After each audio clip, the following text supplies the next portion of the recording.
Je m'appelle André Confiado, j'ai 27 ans, je suis d'origine philippine et en ce moment je suis en deuxième année de master à Sciences Po ici à Paris. Et en fait, avant j'avais aussi étudié à l'Université catholique de Lille dans le cadre d'un échange dans les licences LEA et LCE. Donc langues étrangères appliquées et langues, commerce et économie. J'ai commencé un peu mes liens avec la France quand j'avais 9 ans, lorsque j'ai été inscrit à l'école française de Delhi en CM2, que j'ai ensuite enchaîné avec le lycée français de Berlin en 4e et ensuite au lycée français de Manille en première. Et j'ai passé mon baccalauréat international au lycée français de Manille.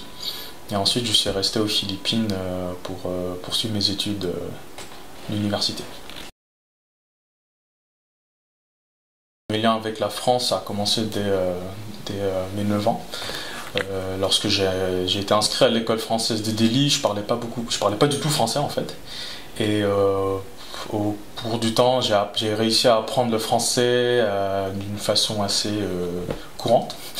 Et donc maintenant, je considère le français en tant que deuxième langue maternelle à peu près, parce que j'ai aussi l'anglais en tant que langue maternelle, mais j'ai aussi le français. Et il faut dire que je parle mieux le français que le tagalog, mais ça c'est un côté. Et de l'autre côté, c'est j'ai continué avec mes études ici en France pour faire un master. J'ai beaucoup d'amis, deux de mes meilleurs amis sont français. Un qui est franco-malgache et l'autre qui est franco-français, breton, bordelais. Et récemment, ma copine est française aussi, donc c'est très bien. Un des faits les plus marquants, je veux dire, si je choisis, si on a beaucoup, c'était durant les journées européennes du patrimoine. Récemment, c'était le mois dernier, j'ai visité avec ma copine le palais de l'Élysée. Et je considère ça comme un fait marquant, non seulement parce que j'ai pu visiter le palais de l'Élysée, mais on a dû faire 7 à 8 heures de queue pour pouvoir y entrer. Et il pleuvait, il y a le soleil qui ressort, il pleuvait, tout ça.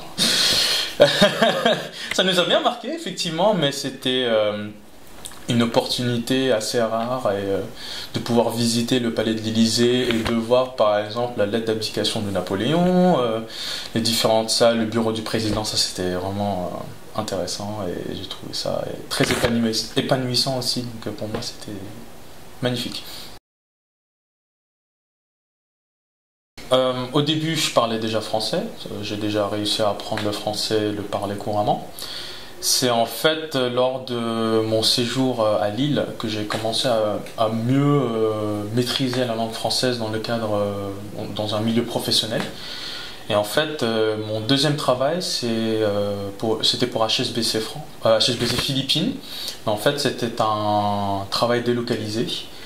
Et c'est là en fait j'ai dû parler français tous les jours, enfin minimum 4 heures par jour en discuter. Et en fait, ce que j'ai remarqué, c'est que le français courant de la vie quotidienne et le français professionnel est un peu différent. Et c'est quelque chose que j'ai dû apprendre un peu comme ça et sans l'avoir appris à l'école.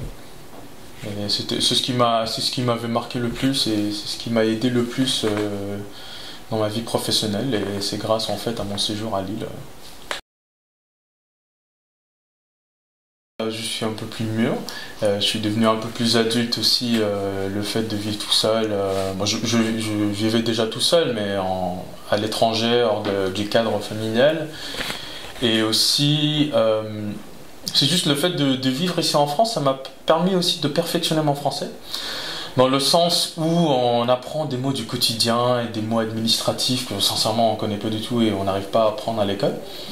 Et c'est qu'en vivant et demeurant ici en France qu'on arrive à faire ça. Et pour moi, si vous voulez, ça c'est une chose que ma copine m'avait dit, c'est que ton français, on va dire, il est à 98% et c'est les 2% qu'il faut que je perfectionne et je fais ça en vivant ici en France. Déjà l'environnement français qui a été toujours dans ma vie depuis que j'avais 9 ans et ce qui était intéressant, c'est que lorsque je débarque de l'avion, Je me dis, ah ouais, tiens, je suis chez moi, c'est pas mal ça. Je me sens à l'aise quand je vais en France, et ça, ce qui a un peu changé depuis le lycée. C'est lorsque je suis arrivé pour la première fois à Lille, et ensuite ici à Paris, c'était juste que oh, bah, je suis chez moi. Pour le site, je m'attends vraiment à avoir une plateforme pour pouvoir mieux networker avec les autres étudiants qui sont ici encore en France ou les alumni. Parce qu'en fait, je pense que le networking, c'est quelque chose de le plus important lorsque l'on sort de nos études. Et ensuite, après, c'est le fait de pouvoir parler, discuter avec les autres alumni. Et éventuellement, je sais que la plupart des étudiants cherchent ça après les études, c'est de trouver un travail. Et c'est avec les contacts en fait qu'on arrive à trouver un travail la plupart du temps. Et je pense que c'est un atout de ce site. Et en tant qu'ancien étudiant et étudiant en ce moment, c'est ce qui m'intéresse le plus. J'ai un projet c'est un projet en cours de la création d'une association d'étudiants philippins en France. Et ce qui serait intéressant avec ce site, c'est de nous permettre d'avoir une base de données qui est assez complète et où l'on peut accéder n'importe où. Et de pouvoir mieux communiquer avec les étudiants aux Philippines qui étaient étudiants ici en France, ainsi que les étudiants qui sont en France en ce moment, et de pouvoir leur communiquer les événements, les nouvelles, et on espère de pouvoir avoir des événements, la participation de tous les étudiants, et peut-être éventuellement on peut lier ça avec quelque chose qui se passe ici à Campus France, parce que ce sont les étudiants philippins en France sont aussi des étudiants de Campus France et inversement, et c'est toute une communauté.